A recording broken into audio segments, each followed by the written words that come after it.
this is how it ended. One to end chase by 96 সংখ্যাটা কি শুধু একটা সংখ্যা নাকি এক বুক ভাঙ্গা দীর্ঘশ্বাস? একবার ভাবুন তো, ছেলেটা 107 বল খেলেছে, উইকেটের চারদিকে বাঘের মতো গর্জন করে 9টা ছাড় 6টা বিশাল ছক্কা মেরেছে, সেঞ্চুরি থেকে আর মাত্র 4 রান দূরে। ঠিক তখনই সব শেষ।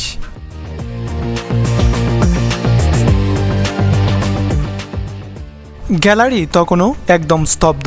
ছেলেটা যখন মাথা নিচু করে প্যাভিলিয়নে ফিরছে, তার ব্যাটের দিকে তাকিয়ে মনে হচ্ছিল, ইস, আর একটা বাউন্ডারি কি খুব বেশি কিছু ছিল? কিন্তু ক্রিকেট বোধ হয় এভাবেই চিত্রনাট্য লেখে, যেখানে প্রতি ওভারে গল্পের মোড় ঘুরে যায়।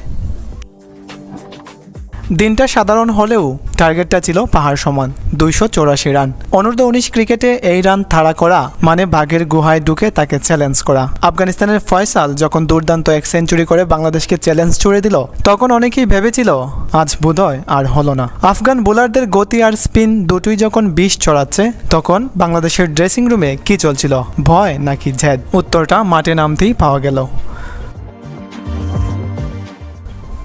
কোনো ডিফেন্সিভ মোড নয়, শুরু থেকেই সোজা কাউন্টার অ্যাটাক। গল্পের শুরুটা করলেন জাওয়াদ আবরার আর রিফাত। মনে হচ্ছিল তারা মাঠে ভিডিও গেম খেলছেন। 151 রানের ওপেনিং জুটি, আফগান বোলাররা দিশেহারা, বল ফেলবে তো কোথায় ফেলবে।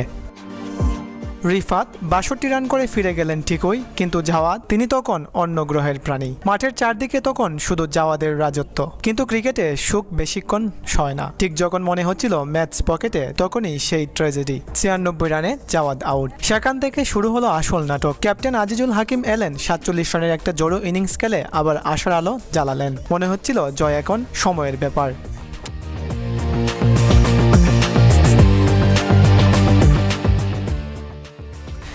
কিন্তু ক্রিকেট যে গৌরবময় অনিশ্চয়তার খেলা, হঠাৎ করেই তাসের গড়ের মতো সব ভেঙে পড়তে শুরু করলো। ম্যাচ তখন শেষ পর্যায়ে, জয়ের জন্য রান দরকার সামান্য, কিন্তু হাতে উইকেট নেই। রান আউট আর বোল শটের মেলায় জেতা ম্যাচটা কঠিন হয়ে গেল। 43তম ওভারে সামিউন আর আবদুল্লাহ পরপর দুজন রান আউট। ভাবা যায়?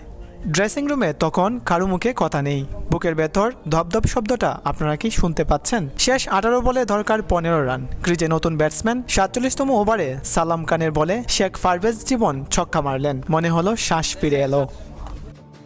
কিন্তু 48তম ওভারে আবারও উইকেট পতন। ম্যাচ কি তবে হাত ফসকে যাচ্ছে? শেষ 10 বলে দরকার মাত্র 4 রান। টেনশন তখন চরমে। কিন্তু না, শাহরিয়ার আহমেদ কোনো ভুল করলেন না।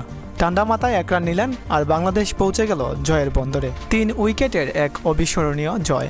জাওয়াদ হয়তো সেঞ্চুরি পাননি, স্কোরবোর্ডের ওই জয় শব্দটাই তার কাছে সেঞ্চুরির চেয়েও দামি। কারণ ক্রিকেট ব্যক্তিগত অর্জনের খেলা নয়, এটা স্নায়ু চাপে না ভেঙে লড়াই চালিয়ে যাওয়ার গল্প। আর আজকের এই লড়াই ইতিহাস মনে রাখবে।